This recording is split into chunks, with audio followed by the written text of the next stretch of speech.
Hello and welcome back to the Project Hercules Diaries. It's been one of those days in the shed stroke garage where I haven't actually made anything, but it's a day well spent nonetheless.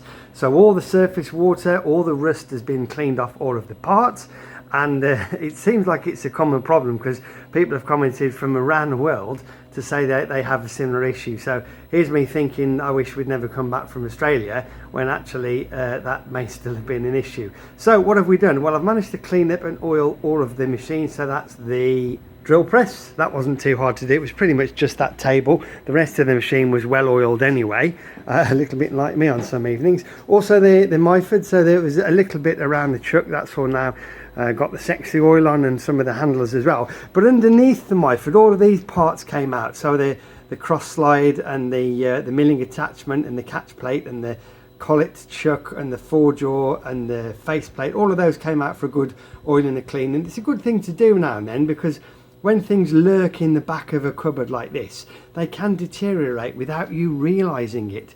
So I'm glad I've done that. And one of the things that I've got to do on this very lathe next is to make some attachments for the oil tank. So the Goodrich hose has finally arrived. That's going to be the hose that goes into the oil tank. This is the oil tank here. I know it's a cut down Tesla air tank. I bought that, which is going to be welded in the top. This bottom bit will be welded back on, and I'm going to make some aluminium threaded parts that will get welded in, that this Goodrich hose will then attach to. So I need to do those on the Myford, and I'm going to have to part them off. And I've never had any luck with parting off, and I think that's because the parting off tool that came with this lathe is way too tall. It's about half an inch, the parting off blade is a good half an inch above the center line, and that's why I've not had much success. So one of the jobs I've been meaning to do but never got round to, over on the Bridgeport, which is there, is to put the part in and just take it down to the right height. So this is the parting off tool. The blade goes in there. Obviously it's upside down, and I'm just going to mill off 450 thou, so it'll be the right height, and then hopefully I'll have a little bit more success in parting off. It's also given me the opportunity to clean all the bed and put all this sexy oil on. And maybe it's just me, but there is something quite sensual about putting oil on some bits and just rubbing it in and making it all shiny.